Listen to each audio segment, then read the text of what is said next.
पर मालियों की अनुमति मिल गई। राम जी दल फूल का चयन करने लगे।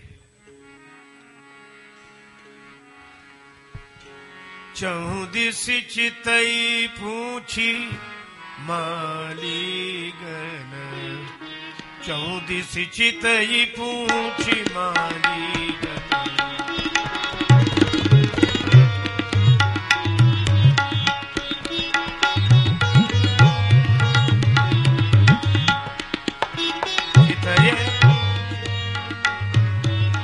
लगे लेन दल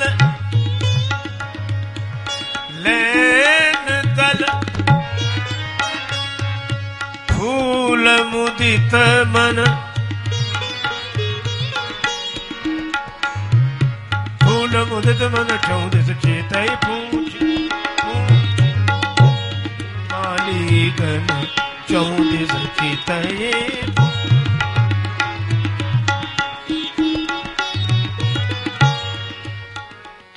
मालियों से अनुमति लेकर भगवान दल फूल का चयन करने लगे। अब खिले खिले फूल छिप गए।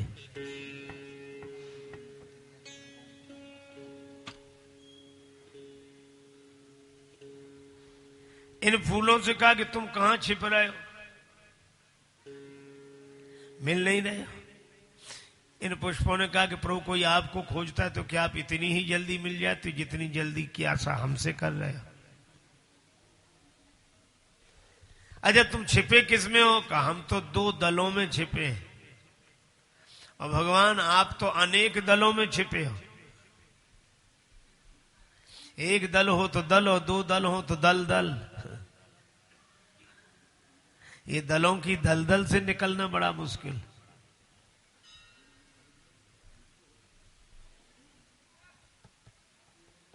कोई कहता भगवान ऐसे हैं, कोई कहता वैसे हैं। अरे आज देश में दलबंदी का मचा बड़ा दलदल है, और सबसे मुक्ति दिलाने वाला अपना तुलसी दल है। तुलसी दल वे मान्य महामति मानव थे, सब जाति लगी उनको कुलसी। तुलसी दल में दल ही दल है, पर दूर रहे दल से तुलसी।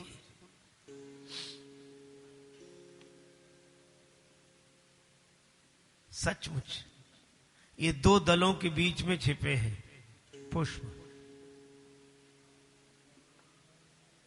भगवान ने खिले खिले फूल तो उतार लिए, अधखिले छोड़ दिए। उन अधखिली कलियों पर ओस की बूंदें थी। लक्ष्मण जी को लगा कि ये तो इनके आंसुओं की बूंदें हैं। इनको लगता है कि काश हम खिले होते तो हमारे भी भाग्य खुले होते। हम खिले होते तो हमारे भी भाग्य खुले होते, पर हम तो अधखिले। लक्ष्मण जी ने कहा चिंता मत करो। अधखिली कलियों को समेट लिया और एकत्रित करके भगवान के मुख जहां मुकुट था उस मुकुट पर सजा दिए वो अधखिली कलियां सिर पर। गुच्छ बीच बीच कुसुम कली के। अच्छा एक बात है, अधखिली कलियों को सिर पर सजा दिया,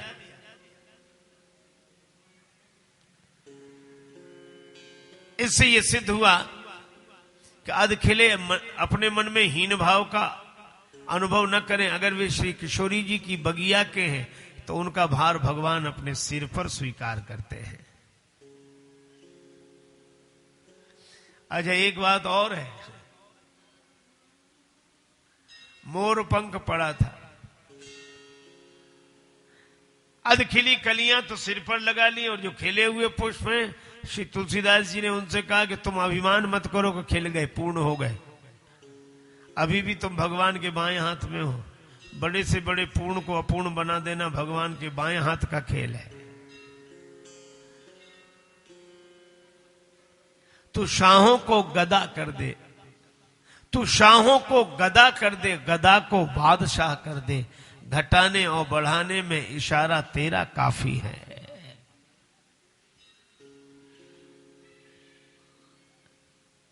एक बार एक ब्रह्मांड के ब्रह्मा को अभिमान हुआ कि हम ना हो तो भगवान का काम चल ही नहीं सकता। जब हम लोगों को अभिमान होता है तो ब्रह्मा जी को हो तो कोई आश्चर्य नहीं। हम लोगों को छोटे मोटे को इतना बड़ा अभिमान, हम तो फिर ब्रह्मा जी से कौन, उन्होंने तो इतनी बड़ी दुनिया बनाई। ये जितने दिखाई दे रहे हैं सब ब्रह्मा जी की फैक्ट्री के बने हुए मॉडल हैं।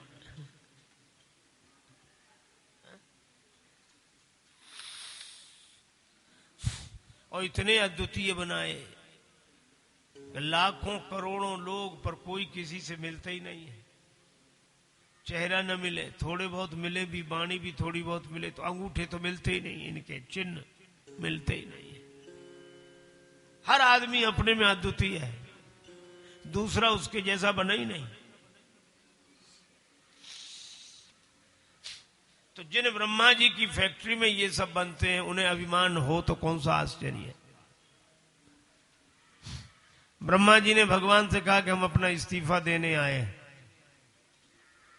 भगवान ने कहा आपके बिना काम चलेगा नहीं, अब चले चाहे न चले, हमारे जैसा किसी और को ढूंढ लेना। भगवान ने बहुत अनुनय की, नहीं माने ब्रह्मा जी। भगवान ने वो इस्तीफा स्वीकार कर लिया। अब ब्रह्मा जी थोड़े ही बाहर निकले तो बाहर बड़ी लंबी ऊंटों की कतार दिखाई पड़ी, यहां से लेके वहां तक ऊंट ही ऊंट, और प्रत्येक ऊंट पर दो दो बूढ़े बैठे। तो ब्रह्मा जी ने उन ऊंट वालों से पूछा कि इतने तुम लोग कहां जा रहे हो, सब बूढ़े बूढ़े दिखाई दे रहे हो, तुम लोग कौन हो, कहां जा रहे हो। तो उसमें से एक बूढ़े ने जवाब दिया कि हम सब इस्तीफा दिए हुए ब्रह्मा हैं। एक बार अभिमान में आकर इस्तीफा दे दिया था, तब से दोबारा चांस मिला नहीं। तो तुम लोग कहां जा रहे हो? कहा अभी अभी किसी ब्रह्मा ने वही गलती की जो हम लोगों ने की थी, तो एक जगह खाली हुई है, तो हम सब लोग इंटरव्यू के लिए जा रहे हैं कि शायद सिलेक्शन हो जाए तो काम।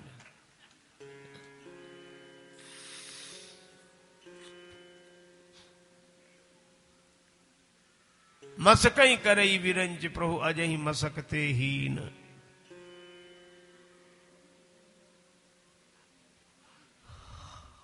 भगवान का काम ही ऐसा है।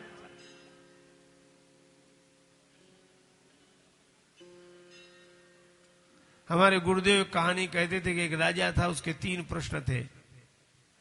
ईश्वर एक है कि अनेक, पहला प्रश्न। दूसरा, ईश्वर रहता कहां है, 2। तीसरा, कर्ता क्या है। किसी भी विद्वान से राजा पूछता, वो ग्रंथों की बातें तो बताए, लेकिन अब उसको राजा को गले ही न उतरे। एक दिन राजा साहब बाहर घूमते हुए जा रहे थे, घोड़े पर बैठे हुए एक महात्मा दिखाई पड़े, अलमस्त परमहंस संत। और उनको जो देखा तो राजा के मन में इच्छा हुई, कहा कि महाराज मेरे 3 प्रश्न, ईश्वर एक है कि अनेक, और है तो रहता कहां है, और रहता है तो करता क्या है। महात्मा भी महात्मा थे, बोले ये कोई पूछने का तरीका है। राह चलते हम मिल गए, तुमने पूछ लिया। साधु के प्रति श्रद्धा रख, पहले ठहरा कहीं, हम स्नान आदि करें, विश्राम करें, तब पूछना। राजा बोला बगीचे में चलो। बगीचे में कुटिया, वहां सब इंतजाम कर दिया। एक दिन तो आए नहीं राजा, दूसरे दिन आया, महाराज मेरे वे प्रश्न। महात्मा बोले हाँ मिलेगा उत्तर 3 प्रश्नों का, पर तू अकेले में पूछना चाहता कि सबके बीच में। कहा महाराज सबके बीच में पूछे तो और अच्छा रहेगा। ठीक है, सबको बुला। महाराज आप, महात्मा बोले हमें कहां जाना, हम यहीं पड़े हैं। 2 महीने बाद की तारीख निश्चित हुई। महात्मा बोले अब तू मेरे पास मत आना, 2 महीने बाद ही आना। ठीक। इधर महात्मा अकेले रहते, भजन करते, बस। साधु का जीवन तो निर्द्वंद, अपने आनंद में, भगवान के भजन में। नित्य घूमने जाते। खेत पर एक किसान काम करता था, उस किसान से महात्मा ने मित्रता कर ली।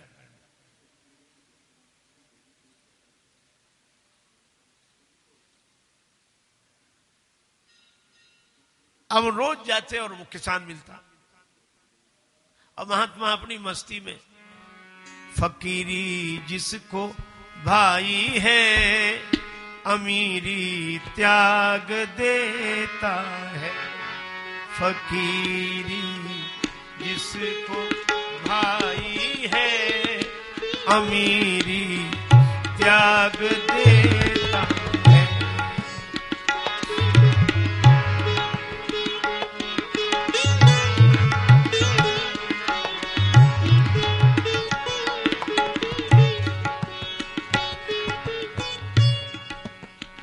शिला की सेज प्यारी है, करों की शुद्ध थारी है, करों की शुद्ध थारी है, शिला की सेज प्यारी है, सराहना अपने हाथों का अमीरी त्याग देता है, फकीरी जिसको भाई है अमीर त्याग देता है।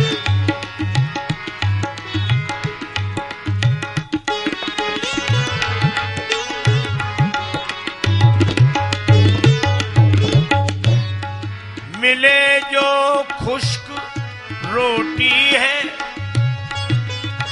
बदन पर एक लंगोटी है, तजी सब बात खोटी है, अमीरी त्याग देता है, फकीरी जिसको भाई है अमीरी त्याग देता है, फकीरी जिसको भाई है अमीरी त्याग देता है, सदा एकांत रहता है, स्वयं में बुद्धि रखता है,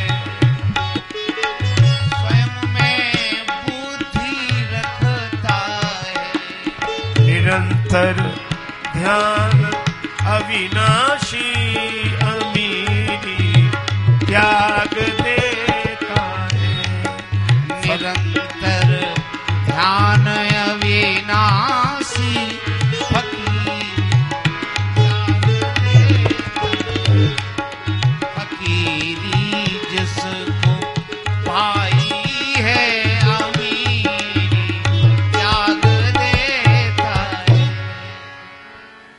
क्या कहना महात्माओं की मस्ती का।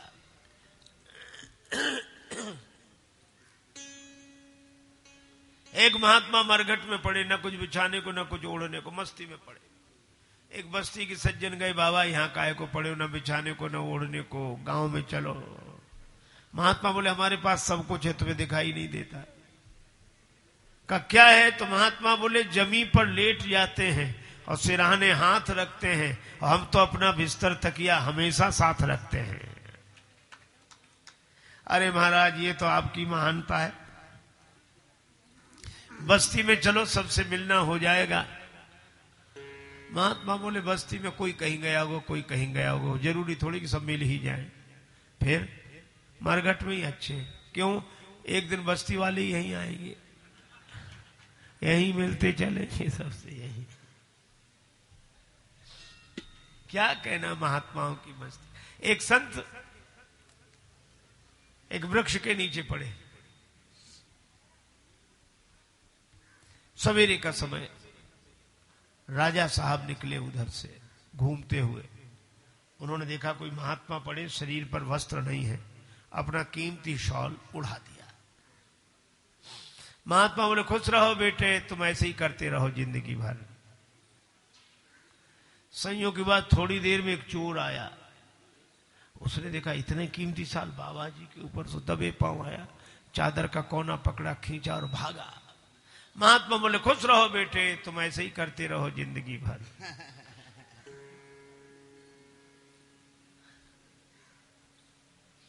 कभी तो रेंदे महल दुमहले, कभी तो ओढ़े शाल दुसाले, कभी गुदड़िया ली रांदी, वाह वाह रे मौज फकीर आंदी।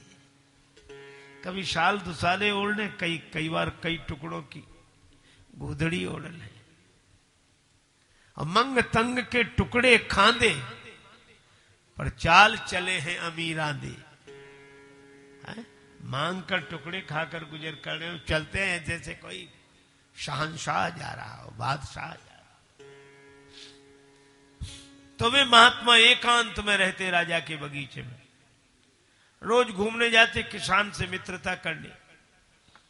अब धीरे धीरे दूसरा महीना भी पूरा होने वाला था। महात्मा एक दिन उस किसान से बोले कि हम जो कहेंगे सो करोगे तुम? कहा महाराज आज्ञा करो। महात्मा बोले आज्ञा क्या, तुम एक दिन के लिए साधु बन जाओ, हम एक दिन के लिए किसान बन जाए। हमारे कपड़े तुम पहन लो, तुम्हारे कपड़े हम पहन लें। महाराज ये तो करें, लेकिन एक ही दिन? हाँ बोले बस एक दिन। तो कहां चलना पड़ेगा? कि राजा के यहाँ। वो आरती पूजा करेगा, तिलक करेगा, क्योंकि भेष तुम्हारा ही होगा। और बोले जब वो प्रश्न करेगा तब? महात्मा बोले डरना नहीं, हम ही तो रहेंगे किसान के रूप में। तुम कह देना इन प्रश्नों का उत्तर तो ये किसान बता देगा, ये घास छीलने वाला किसान बता देगा। ठीक है महाराज। अब गया बेचारा कांपते हुए, कपड़े पहने महात्मा के, और महात्मा किसान के कपड़े पहने। और राजा को लगे कि ये वो आदमी तो नहीं है, पता नहीं है क्यों। चलो पूजा हुई, सिंहासन पे बिठाया। राजा ने कहा महाराज मेरे प्रश्न, ईश्वर एक है, रहता कहाँ है, करता क्या है? महात्मा बोले क्या साधारण सवाल पूछे, इनका उत्तर तो हमारा घास छीलने वाला किसान ही दे देगा। अब राजा को लगा कि इतने लोगों को इकट्ठा किया और ये जवाब है। और किसान के रूप में तो महात्मा ही बैठे थे। बोला हाँ पूछो पूछो पूछो, इन्होंने हम बता देंगे, बोलो। राजा बोले अच्छा किसान तुम ये बताओ, ईश्वर एक है कि अनेक? किसान बोला आपने पढ़ाई लिखाई का सवाल पूछा, मैं पढ़ा लिखा हूं नहीं। आप एक काम करो, कुछ एक थाल में मणियां मंगाओ, गिनना आप, फैसला हम करेंगे। ठीक है। एक थाल में मणियां मंगाई गई और राजा ने गिनना शुरू किया। एक मणि उठाई का, एक मणि उठाकर बोला एक। किसान ने कहा ठीक है रख दो। अब दूसरी मणि उठाई, बोला दो। किसान बोला झूठ बोलते हो, बिना ही देखे बोलते हो। कहा कैसे? बोले हाथ में देखो। बोले हाथ में तो एक है। बोले दो क्यों बोलता है? जब हाथ में एक है तो दो क्यों बोलता है? अब राजा ने कहा ऐसा गणित तो हमने सुना ही नहीं। तीसरी मणि उठाई का तीन। किसान बोला फिर झूठ बोले, देख कर बोलो, दिखाई क्या दे रहा है? का एक। बोले फिर तीन काहे को बोलता है?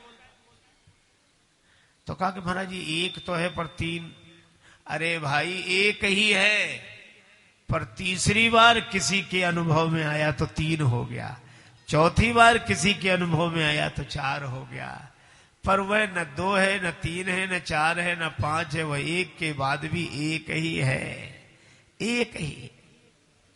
और एक के पहले भी एक ही है। एक के पहले शून्य तो एक है कि नहीं? बराबर नहीं हो तो मना कर दो। है अच्छा तब ठीक। तो एक के बाद भी एक है और एक के पहले भी एक है। इसी तरह परमात्मा एक ही है, वह भगवान एक ही है। दूसरी बार किसी के अनुभव में आया तो दो हो गया, तीसरी बार किसी के अनुभव में आया तो तीन हो गया। पर अनेक रूप आए विष्णुवे प्रभु, विष्णुवे भगवान एक है, एक है, एक है। अपनी अपनी भावनाओं से लोग भगवान का दर्शन करते हैं। राजा बोला कि ऐसा उत्तर तो हमें आज तक नहीं मिला। न कोई श्लोक, न चौपाई, न दोहा, न पुस्तक, कुछ नहीं। वो एक अच्छा, वाह भाई वाह, उत्तर तो बड़ा अच्छा तुमने दिया। एक बात बताओ, ये ऐसा भगवान, ऐसे जो भगवान में रहते कहाँ हैं? और रहते हैं तो मिले तब तो माने कि वहां रहते हैं। किसान ने कहा कि राजा साहब बड़े कठिन कठिन सवाल पूछते हो, खिलाते पिलाते कुछ हो नहीं। महाराज आज्ञा कर, दूध पिलाओ। एक कटोरे में दूध आया, चीनी डालकर महात्मा ने कटोरा लिया दूध का। अब दूध पिए नहीं, उंगली चलाए उसमें ऐसे ऐसे ऐसे। राजा ने कहा क्या कर रहे हो, जल्दी दूध पियो। उसने कहा कि हमने सुना इस दूध में घी रहता है, इस दूध में घी रहता है, तो हम सोच रहे घी निकाल कर ही खा लें। राजा हंसने लगा, बोले ऐसे कहीं घी मिलता है? तो इसमें रहता नहीं है। रहता तो है तो फिर मिलना चाहिए। का दूध में घी तो रहता है, पर केवल उंगली चलाने से नहीं मिलता है, दूध को जमाना पड़ता है, फिर दही, दही का मक्खन मथ कर मक्खन निकालना होता है, तब अग्नि में तपाते हैं तो घी हो जाता है। तो बोले भाई यही तुम्हारे प्रश्न का उत्तर है। जैसे दूध में घी रहता है, इसी तरह सारे संसार में भगवान समाये हुए हैं, पर केवल उंगली चलाने से, बातों से नहीं मिलते, बातों से नहीं मिलते। पहले धारणा जमाना पड़ती है, फिर विचार के मंथन से मथना पड़ता है। मुदिता मथे विचार मथानी, और तब मक्खन निकले, और मक्खन को तपस्या की अग्नि में तपाओ तो घृत रूपी परमात्मा दूध रूपी जीवन से प्रकट हो जाता है। राजा बोला वाह वाह वाह, कमाल का उत्तर दिया, ऐसा तो उत्तर सुना ही नहीं हमने। अब आखिरी प्रश्न है, क्या वो ईश्वर करता क्या है? वो किसान बोले महाराजा से, बोले क्यों रे, तू पूछ रहा है, मैं उत्तर दे रहा हूं, तो तू मेरा गुरु है कि मैं तेरा गुरु हूं?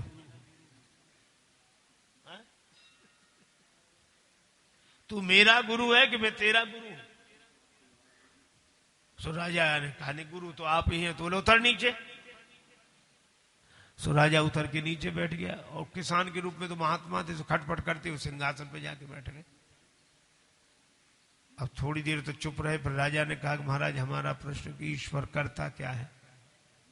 महात्मा बोले यही करता है, घास वाले किसान को राजा की जगह बिठाता है, राजा को किसान की जगह बिठाता है, यही उसका काम है, और कुछ नहीं। यही काम है। मस कहीं करई बिरंज प्रभु अजही मसकते ही।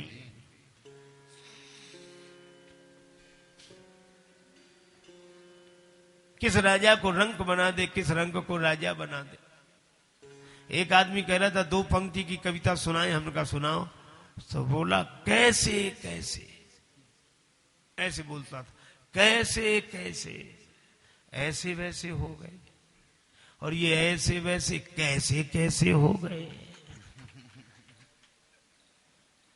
यही उसका काम है, कैसे कैसों को ऐसा वैसा बना दे, और ये ऐसे वैसों को कैसा कैसा बना दे।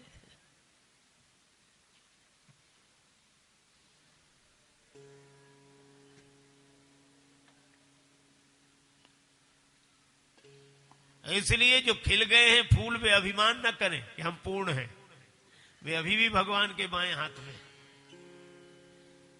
आज खिली कलियों को भगवान ने सिर पर स्वीकार किया। श्री जानकी जी की बगिया की कलियां हैं। एक मोर पंख नीचे पड़ा था, मोर पंख से कहा कि तुम नीचे क्यों पड़े हो?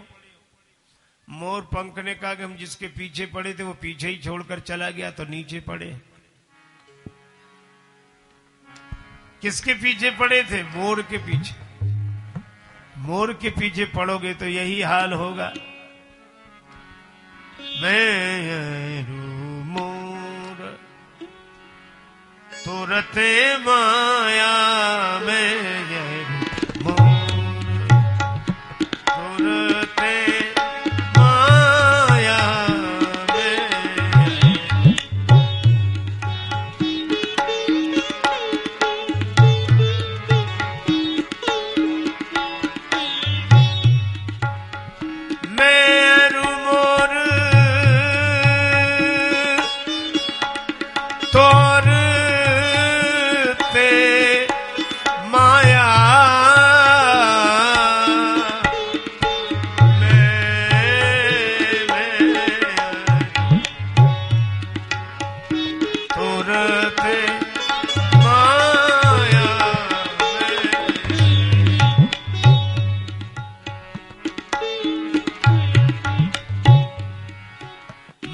मोर, मोर के पीछे पड़ोगे, मोर मेरे, तो यही होगा, ये पीछे ही छोड़ जाएंगे, हम पीछे ही पड़ते रह जाएंगे। अच्छा, तो तुम ऐसे के पीछे क्यों पड़े थे जो तुम्हें पीछे ही छोड़कर चला गया? तुम्हारे पास तो आंखें हैं। मोर पंखने का ये आंखें दूसरों को देखने के लिए है, आंखें देखने के लिए नहीं है, दूसरे देखें ना। अच्छा, कोई बात नहीं, अगर तुम्हारे पास दृष्टि होती तो तुम भगवान राम को देख लेते, पर चलो तुमने नहीं देखा तो भगवान ने देख लिया। अब कल्याण दो ही तरह से होता है, चाहे तो हम भगवान को देख लें या भगवान हमें देख लें। लक्ष्मण जी ने मोर पंख भी उठा लिया भगवान के सिर पर। मोर पंख सिर सोहत नीके, मोर पंख सिर सोहत, मोर पंख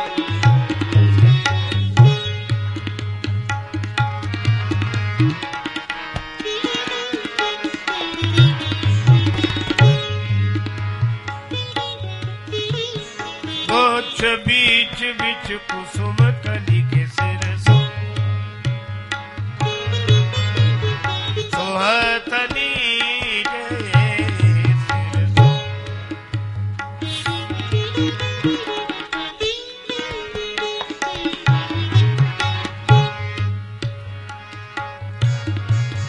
मोर पंख सिर सोहत, मोर पंख सिर सोहत, मोर पंख सिर सोहत,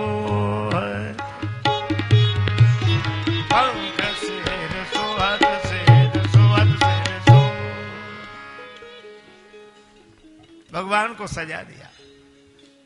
अब वो अंधेरे में पुष्प मिले नहीं, छिप छिप जाए, उजाला हो जाए तभी मिल जाए। उजाला, हाँ, और अचानक उजाला हुआ, किसी के आने से उजाला हुआ।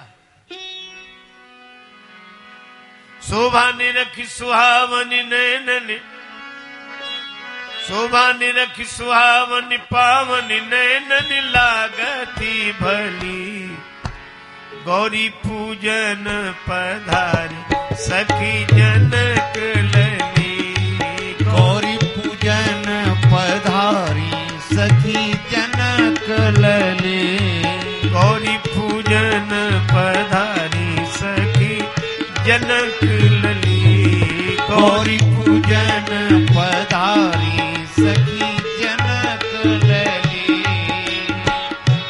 कमल डुलावत निज कर कमल ने, कमल डुलावत निज कर कमल ने, धीरे धीरे चलत सुकोमल चरण ने, धीरे धीरे चलत सुकोमल चरण। रुन झुन पैजनिया धुन बाजे गावे गीत अली, रुन झुन पैजनिया धुन बाजे गावे गीत अली, गौरी पूजन पधारी सखी जनक लली, गौरी पूजन पधारी सखी जनक लली। लागी करन आरती, लागी करन आरती गोभित, लागी करन आरती गोभित मंगल ज्योति जली, गौरी पूजन पधारी सखी जनक लली, गौरी पूजन पधारी सखी जनक लली। शोभा निरख सुहावन पावन नैनन लागती भली, शोभा निरख सुहावन पावन नैनन